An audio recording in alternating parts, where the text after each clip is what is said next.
Thank you for joining us. This is Live with Miami's Community News. I'm here with Laura Kelley, who's the chairman of the Miami-Dade Democratic Party, and she's also an immigration attorney. And immigration is everywhere, all right?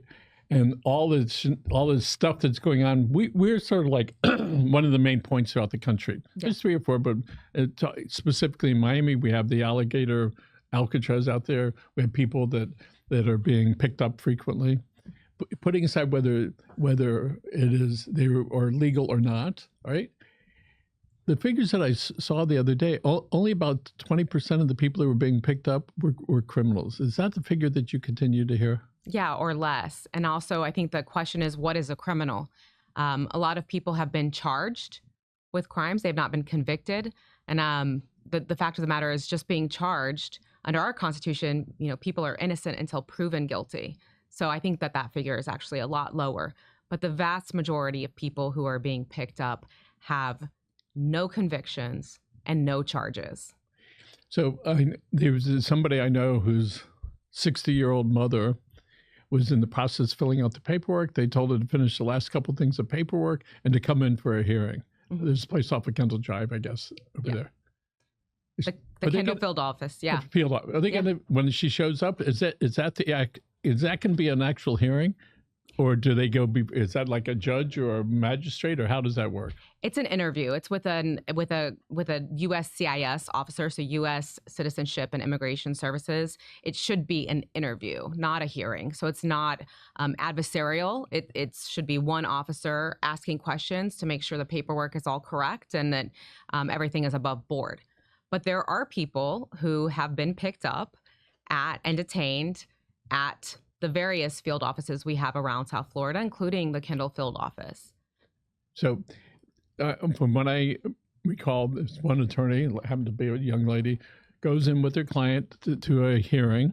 The judge says, sorry, all right? And the attorney said, sorry, I'm going to rule against you, all right? And the attorney told her client, listen, when we step outside, they're going to detain you. They're going to surround you and detain you. Have you heard of that story before? That happened to me. Oh, that's what I might be that young lady. Oh, okay. That's exactly what happened to me. I actually had, in early June, I had a Cuban asylum case. I won that asylum case in court. Same judge. I walked into the same court with the same judge 2 weeks later with a very similar case. My client had entered over 3 years prior, filed asylum on time, had his work permit, driver's license, gainfully employed, paying taxes. His wife became a lawful permanent resident, and he had a 10-month-old U.S. citizen daughter. DHS moved to dismiss proceedings without notifying us previously, as is required by the Immigration Court Practice Manual. They just said, there are changed circumstances. DHS no longer wants to prosecute this case, so we're moving to dismiss proceedings. And I objected. I gave all the reasons I just gave right now. This is a person who has been here for over 3 years, is seeking asylum, is fearful of return to his home country, Cuba. And the court said, your opposition is duly noted, case dismissed. I knew as soon as the case was dismissed that there were going to be ICE officers waiting for us right outside the courtroom doors. And that's exactly what happened. As soon as we stepped out, we were surrounded by at least 6 individuals who are purported ICE officers. I say purported because they weren't wearing any uniforms, any type of anything that would indicate that they are ICE agents. I asked for them to provide some sort of identification or a warrant. They did not. And they brought out the handcuffs and detained my client. So they were outside the courtroom doors. Yep. They were waiting. Yes. How do they know to wait? Because they have a list, and the attorneys that work for ICE know which cases they're going to dismiss. And I believe that there was some conversation with the judge, because as we were taking pleadings, and again, this was an initial master hearing. This means this was his very first hearing in court after entering, like I said, 3 years ago, doing everything right, showing up to court.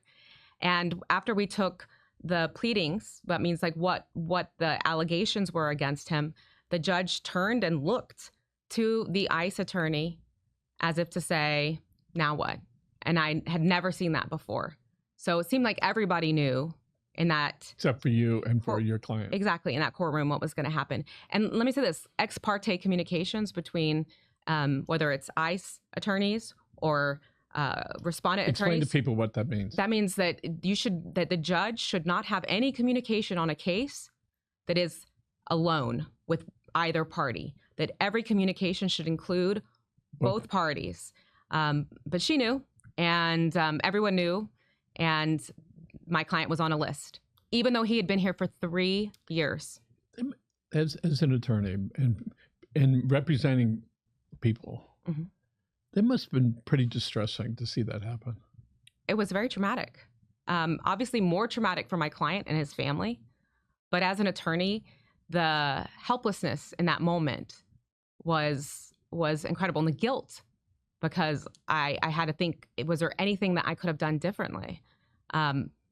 And, you know, we were blindsided. Now, at this point, I try to do everything I can to prevent my clients from going into court at all for a preliminary hearing. Some judges will not allow that. There's actually an email that came down from their supervisors saying that if ICE asked to dismiss a case, the judges must rule, and they must rule for dismissal. So the immigration courts have been told what to do. So is that common for the cases to be sort of pre-decided? That sort of seems to have been that. This is unprecedented in my practice of over 12 years, and I've been doing removal defense. That means going into immigration court for 12 years. I have never seen anything like this. So it's not common in the past, but it's common now. And that's because the Trump administration has expanded what's called expedited removal proceedings. So what they do is when they dismiss those cases, they basically say, well, now we're going to put you on the fast track for deportation. And in this case, my client, this happened on June 17th. He has been detained at taxpayer expense since June 17th. So that's 2 months, not June? Yeah, he missed his daughter's first birthday. In other cases, not immigration cases, you could go representing your client without the client being there. Is that correct? You can waive appearance, yeah. Right.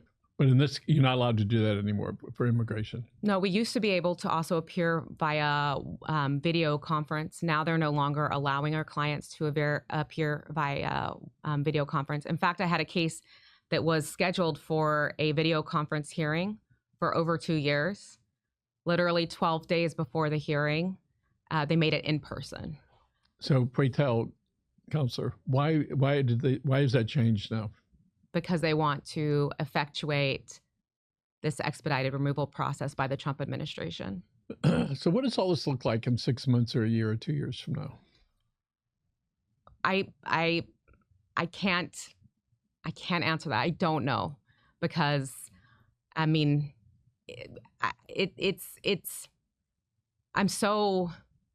every single day is a new nightmare.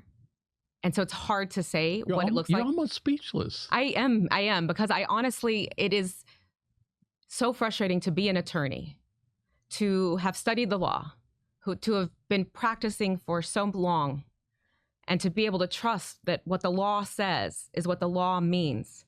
And to now have that thrown out the window and not even be able to give my clients any kind of certainty whatsoever, it has been beyond stressful, beyond frustrating. Does your client blame you for being detained? He doesn't. And I have done everything I can to get him released. I filed a dismissal of that. Not a dismissal, an appeal of the dismissal. I also filed a bond hearing, even though they argued he wasn't eligible for a bond, that he's subject to mandatory detention because he's in what's called this expedited removal process. But the truth is, actually, and I don't want to get too much in the weeds, that because we filed the appeal, those initial proceedings are still ongoing until the Board of Immigration Appeals makes a decision in this case. So they can't even do what's called a credible fear interview to get him out of expedited removal and back into the original court proceedings because now he's in a legal limbo because we appealed. So it's extremely frustrating. So his bond case was denied. No, and I want to be very clear. This is an individual who has absolutely no criminal history whatsoever, had a work permit, had a driver's license, has a lawful permanent resident spouse, has a U.S. citizen daughter who just turned 1 year old on August 9th, and he is still detained at our expense. We're paying for that. So what happens next? It determined where we have to go step by step. Federal court. I'm hoping that the federal courts are going to step in and say that this is an expansion that is unlawful. It is unlawful agency action, where the agency is because remember, an immigration court and the Board of Immigration Appeals, these are executive entities. They're within the executive branch of government, but they're operating lawlessly because even if they are part of the executive branch of government, they're still ruled by the Immigration and Nationality Act, the Constitution of this great country, and case precedent from federal courts. Well, in 5 years from now, we're going to look back and wondering what really happened, down here. But let's look at how many more or less people do you think are going to be detained or removed and sent back or out of the general population in Dade of Broward County? I can't tell you what percentage. I can just tell you that the quota that we've heard, that we know is a fact, comes straight from Stephen Miller, the president's immigration czar, that the quota is 3,000 people per day detained. And those are when someone is detained, again, it's at taxpayer expense. It doesn't mean that they are immediately deported, because what people have to understand is that there are people who still have a right to their day in court. Like my client, we've appealed. And also, even if we lose the appeal, he has a right to what's called a credible fear interview. This could be many months from now. I mean, we're not going to stop fighting these cases. But what they're doing is when they use places like Alligator Alcatraz, or now what the governor has dubbed Deportation Depot in Baker County, they put people into a situation where they're desperate. They're desperate to get out of these facilities where they're receiving inhumane treatment. Because let me tell you, Michael, when you have these detention facilities that are beyond capacity, where people aren't getting medication, they aren't getting adequate sanitation, they aren't getting adequate food, they're not getting access to counsel, people get desperate. And so they start signing voluntary deportation orders. But here's the thing. If somebody can sign a voluntary deportation order, that means they had a right to a day in court. Otherwise, they wouldn't need a voluntary deportation order to be signed. They could just deport them with a removal order. One of the things we understand is we got to take care of ourselves. So my question to you, Counselor, are you taking care of yourself and handling these very depressing things that are going on? No, I'm not, she says. I'm in the midst of the fight, Michael. I'm not ready to take a rest. I don't. I do my best to take care of myself. I worked out this morning. I've started to do much more self-care, because I know that in order to do this work, not only the work that I do as an immigration attorney, but the work that I'm doing with the party, it has to be sustainable. And if I don't take care of myself, there's a point where the body breaks down. Yes. So I am trying to take care of myself, and but it's very difficult. It's difficult. I'm not facing what my clients are facing. I'm not being detained. I'm not a wife who is now struggling to support her 1-year-old daughter while her husband's detained. I can't put myself in that position and know what that struggle is. I'm sorry. But when you have so many clients that are facing the same situation, it's hard not to just give everything you have. But you've been doing that, everything you can do. Absolutely. Right. And I think it's important that you do everything you can do, and then stand in front of the mirror and say, hey, listen, I need to take off for a couple hours. I need to go get my toenails done, my fingernails done. All right. Toenails are not done. Let me say that. It's only front facing. So it's nails and eyelashes. That is it. I haven't had a pedicure in like 8 months, but look, I am going, look, on a positive side, it's Labor Day this Monday. I hope we can all celebrate Labor Day and the great strides our unions have made in this country to have fair wages and fair work. I am going to one of my favorite places this weekend, Georgia, going hiking, going to Lake Lula, and I hope that the cell signal is very poor there, so I can have some disconnection. But at the end of the day, I think about our forefathers and foremothers who came before us. And I don't think they took a whole lot of days off when they were fighting for civil rights or for women's suffrage. And I think we owe it to them to give everything we've got, just like they did. And those are my inspirations. And my daughter, I want her to live in a country that is governed by the rule of law, by due process, by this Constitution. Ultimately, she's my shining light, as well as the belief in our democracy and who we are as a people. Those are my fundamental values. Well, there are untold hundreds of people that are cheering for you, right? Most of whom you may know or maybe you don't. And certainly the families of the people that you've helped. Really unfortunate situation. But let's look away from a legal point, from a practical point. At some point, if a lot of undocumented or not properly documented or whatever you want to call it, at this point, it's very confusing. What I hear from the people that are in the service industry, roofers, plumbers, electricians, landscapers, furniture movers, all right, painters, all that, they're already telling me they're having problems getting labor. Mm-hmm. So, Michael, do not get your any fumigation done right now. This is because before they had qualified people, they're gone. All right. It says, and what's going to happen? The costs are going to go up. Just from a practical point. It's just basic economics. Yes. And when we see that, there's who's going to do the work? Well, you know what? Not many people are going to do it. It's just going to be, we're going to have less people to do the work that's getting done today. Michael, if I may, it's not just workers. It's consumers as well. We are a consumer-driven economy. All these people here were also consuming goods and services as well.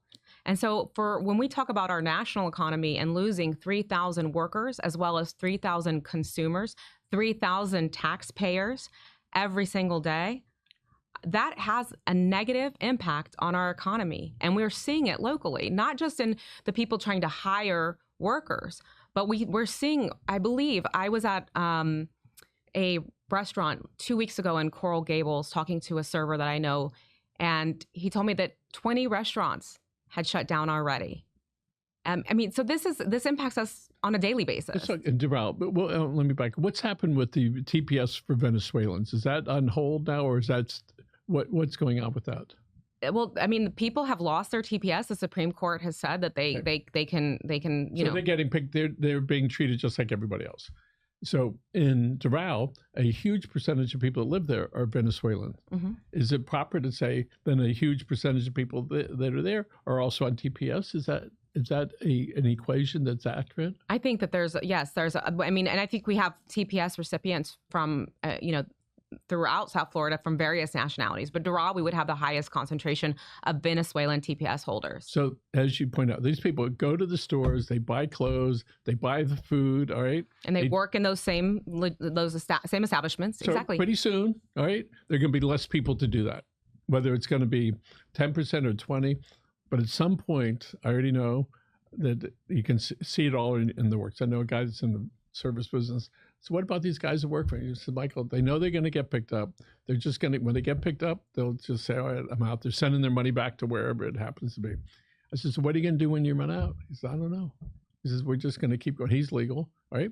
And they're just going to do whatever it is.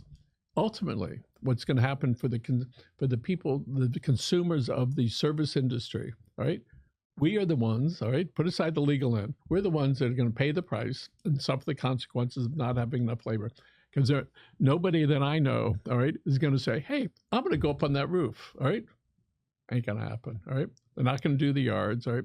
50 years ago, when Miami, a black guy did your yard, and then it sort of changed around. There's this whole industry that is built down here and probably across the country that's built on wages that are not like other people would get, because that's the work, and they're happy doing it. And I know very successful people in that arena. So that's something that we all need to look at on as this thing advances. But if they reach the 3,000 a day or 2,000 a day, it doesn't seem like it would be much per state. But I don't know that Topeka, Kansas being targeted, all right? And that certainly down here, all right, where it seemed to be a big target for that. Well, actually, I mean, in some of these places in the Midwest where they have massive slaughterhouses, we may be more of an agricultural-based industry or service-based industry with, like, fruits, restaurants, hotels, construction. But when we talk about, like, our chicken processing plants, our beef processing plants, pork processing plants, those typically are in the Midwest. And we're definitely going to be impacted by this. We have, whether you like it or not, an immigrant-based labor force generally for these particular types of goods and services. And we're all going to be impacted by it. And it's not merely, look, I think there's a misconception that these people are paid unfair wages. That's not the case. If an employer pays unfair wages, they can be sued for that. They're paying the minimum wage, and sometimes more than the minimum wage, because they need workers. Again, this is supply and demand, basic economics.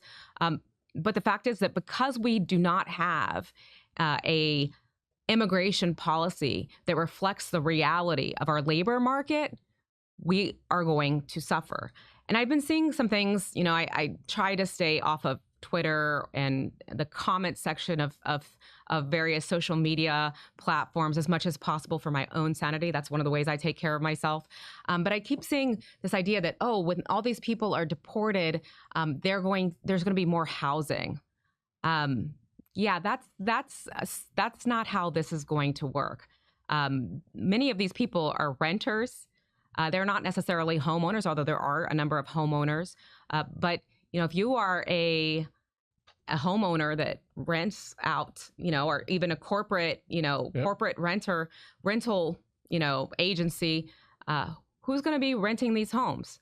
Maybe it'll drive some prices down, but when you see every other price going up, there's no positive to our economy on this. When do you think that will start in a way that would be measurable, people will be able to see and to feel that? How long will that take? I think it's starting right now. There was just an article today in the Miami Herald talking about people not going out to eat as much because the cost is so high. So, and that's the first step, not going out to eat. But we still have to get our groceries, and those prices are going to go up as well. So it's a continued process. And we have like a double whammy with this administration. So first we have the attack on immigrant labor, immigrant consumption, but we also have the tariffs, which are driving up prices of goods and services as well. Let's talk about in the public school system. Mm-hmm. Last year or the year before, I heard, the population of the schools is very low, but because of the immigrants that were coming in, it was actually starting to go up. Are the kids not going to school like they were a year or two ago? Definitely not. Definitely not. A lot of people are very afraid to go out at all because another article just came out of the Washington Post that people are being picked up with, again, valid driver's licenses, being stopped, being racially profiled. I've heard numerous stories. In fact, it happened to a U.S. citizen member of our organization who was pulled over for having tent that was too dark for the vehicle, apparently. He was pulled over. He was not given a ticket.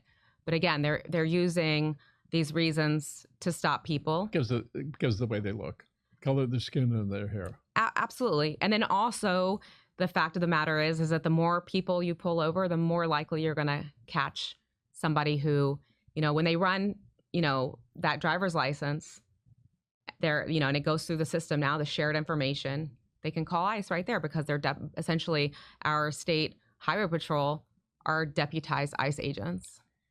So a lot of changes that are going on everywhere. Mm-hmm. All right. and it doesn't look like it's going to slow down at all. And by the way, just the thought they named that prison out there, what they did, and the other one in the North Florida, all right? What are they going to name it? Deportation Depot. It's just degrading. Right? It's dehumanizing. And that's the reason it gets those names. Get people to laugh about it, you know, the one out here. And it's really the mindset of the administration that does that. So any thought about whether ultimately the federal court ruling said the prison out in the Everglades, they couldn't accept any more people, and that they needed to be shut down in 60 days? Yes. Is that going to stay? Is that going to stand? It will depend on the next level court. So it'll depend on what the 11th Circuit decides, and then ultimately the Supreme Court. I am hopeful that the courts will do the right thing, because again, the difference between a federally run facility, a truly federally run facility, is that those individuals that are detained in a federally run facility, they have access to courts. When they're in these state-run facilities, and it happens not only in Florida but in Texas as well, there's no access to courts. So just to give you an example, I have a client who has been detained for nearly 3 weeks now. He's been moved around various places. They keep moving him around. He's never been apprehended previously, so he has a right to his day in court, and he's never been apprehended. And I have worked. I mean, the number of emails I sent just to find this individual, because he's not, when you use the ICE detainee locator, he's not in it. He's still not in it because he's in one of these state-run facilities in Texas. So I can't get him into court to fight his case. So let me, on the prison that's out there, is the issue the use of the land, that it's in the Everglades and there should have been a certain process, or is it that it's a federal or state prison? I believe that in that case for the 60-day shutdown is based on the environmental delicate nature of the Everglades, is why that was shut down. So if they would have gone through the usual federal registry and do all that stuff, it could take 60 days, 90, 120, 180, maybe a year. Right. Before they put it out to public discussion, and they have a certain number of days to comment on that. But they didn't do that. Correct. But the deportation depot in Baker County, that was a prison, previously a state-run prison, and actually used to have immigration detainees there as well. It'll take some time to get it operational, because at some point it stopped operating. I believe in 2022, 2021 it stopped operating, and so that's a facility that is not on delicate land, so it'll take some time again to get it operational. But they're gonna continue to use whatever they can to continue to effectuate this expansion of what's called expedited removal. But it sounds like that's just gonna continue until the powers to be, whoever, whatever that is, until they change that. Correct. I would say until the voters change that. Because the powers that be, I always think about what's the end game. When they know this is going to harm our economy, when they know this is ultimately going to harm all of us, I wonder what the end game is. It is not up for them to make these changes, because they've obviously have a game plan that maybe you or I truly don't understand. But it is up to the voters in this country to say, we've had enough. We don't want this. So that next election starts in a year and a couple months? I actually would tell you it starts this year. We have elections. They're municipal elections in Miami Beach and city of Miami. We have municipal elections in Homestead, in Hialeah. And this is a moment where average everyday voters who are in these municipalities can make their voice heard and say, and demonstrate. These are not the people who follow this particular ideology. They're not getting my support. So I want to make sure everybody out there is enrolled and vote by mail, that they know whether there's an election here in November. Even if you don't live in a municipality that has an election, re-enroll and vote by mail, or enroll and vote by mail. Change your party affiliation. Show the powers that be that your voice is going to be heard, one way or the other. So if people want to reach you, they can reach you at the Dade Democratic Party or at your should I dare say at your law firm? If it's about voting, I would ask you go www. Don't forget the www.miamidadedems.org. And for me, it's www.lfkimmigration.com. Laura Kelley, thank you so much. Thank you. And you're doing a wonderful job, and it's much appreciated. I appreciate you. All right. Thanks Thank you, again. Michael. All right, we're going to look at this camera over here, and I wanted to introduce you all to the Disney rule. The Disney rule is when you hug somebody, don't stop until they do. Have a great day. Bye.